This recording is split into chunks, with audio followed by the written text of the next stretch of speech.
Would you please welcome Dr. Lowitja.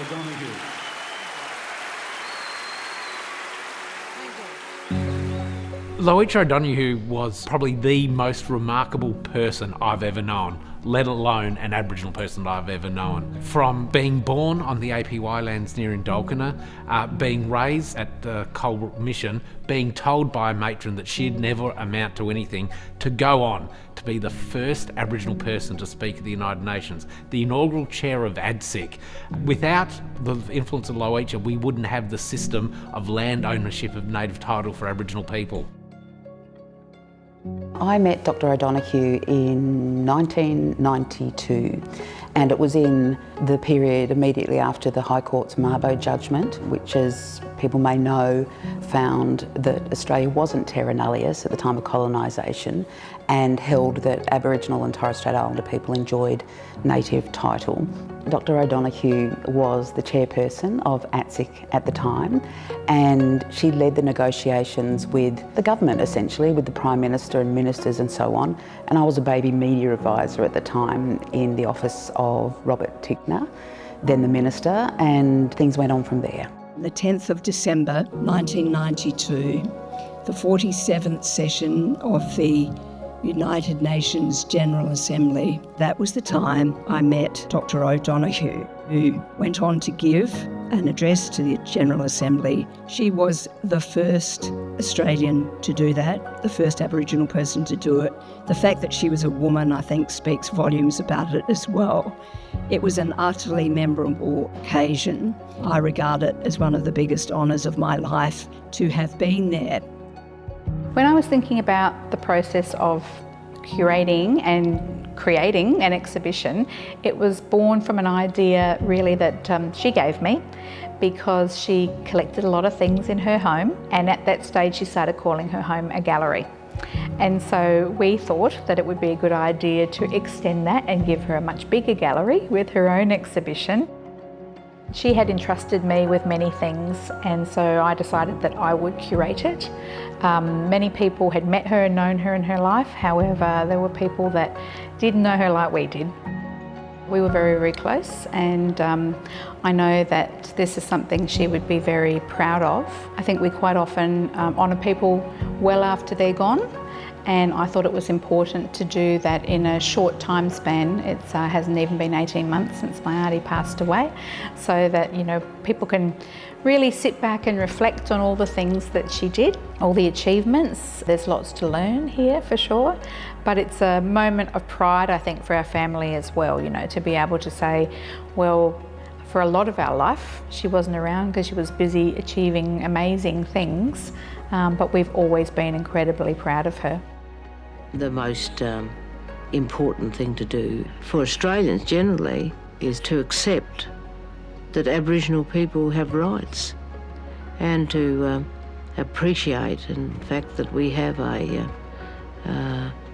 living culture and one that they can be part of in terms of working towards our own identity as Australians. No word could ever do justice to what she brought and how she carried herself and the life she led and the legacy she leads and the teaching that she's given all of us. The pride, the honour, the dignity with which she lived a life, the way she led, inspires all of us onwards. Her legacy is profound. I can speak from personal experience, obviously, but so many of my peers and all those who worked with her were struck by her calmness and determination when under fire, when things got hot in terms of negotiations with governments, for example, where other people might have been intimidated. She was very calm and tenacious. She was just the warmest woman, person to person, and she would invite women who worked in ATSIC to come and inspect her closet, her official closet, because she would come back from overseas with all sorts of gifts and scarves and so on, and she'd say, I've got too much and I want each of you to choose something. At the time, I chose I think it was mauve, a twin set, so a little sweater and a little jacket, which I wore, and I always felt really, amazing in it because it came from her. It wasn't just the remarkable contribution she made in terms of the policy, being an Aboriginal leader, but it was just how personal and personable she was. I can distinctly remember one of the loneliest times of my life when my mum passed away just under 10 years ago, being down in my hometown in Mount Gambier and being there all alone, making the final arrangements for the funeral, and then getting a call. I think it was a couple of days before. I was driving my car around the Blue Lake. I can distinctly remember it, and seeing my phone ring, and it's Lowitja, and I better pull over, take call from Lowitja. And it was Lowitja ringing to pass on her condolences, letting me know how difficult it is when an Aboriginal leader like my mum passes away. And that's just the sort of person, leader and woman that she was. That fearsome advocate for her people's rights, but also that person who took great care with people as well. When I was curating the exhibition, I had to balance her personal life with her professional life so that everyone got to see all ends of the spectrum of her life, which was quite an incredible one.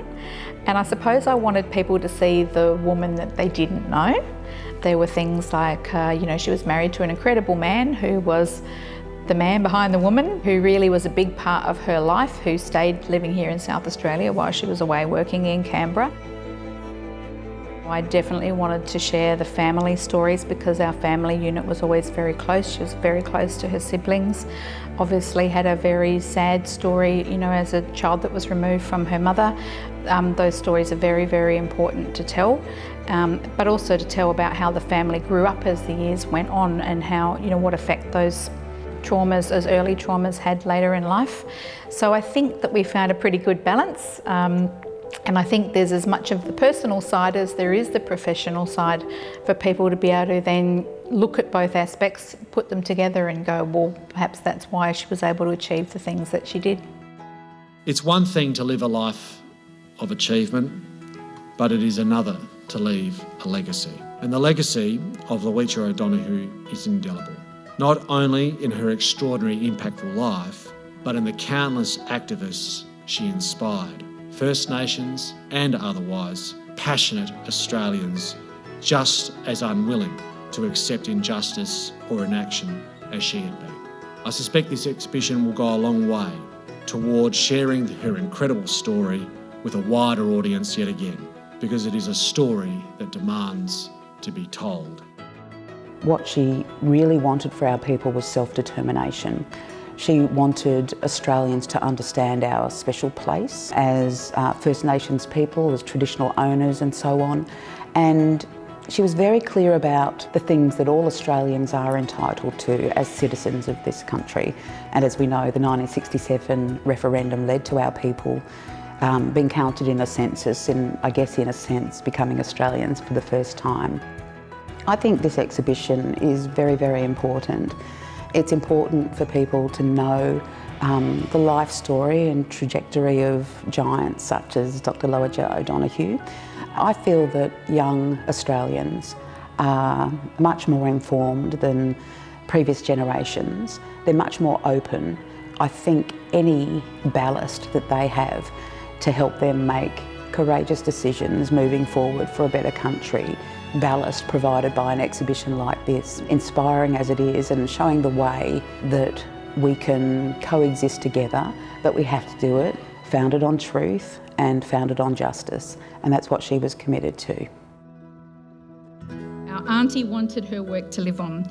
She did not want all that she had created and all that she achieved and struggled for to be forgotten in an instant.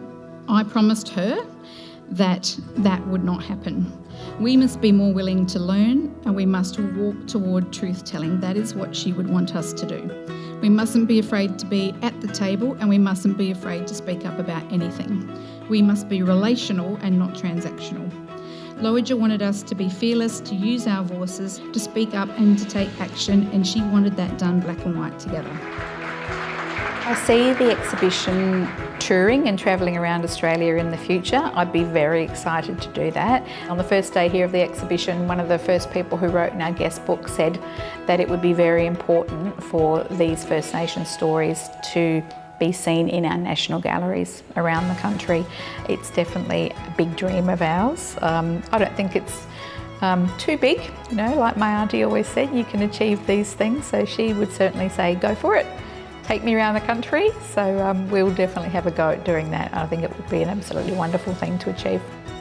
We must be fearless in our work for the health and the well-being of Aboriginal and Torres Strait Island people. We must be fearless in our work for the Indigenous peoples of the world over. Now is the time that Aboriginal and Torres Strait Islander people must take their rightful place at the heart of this nation.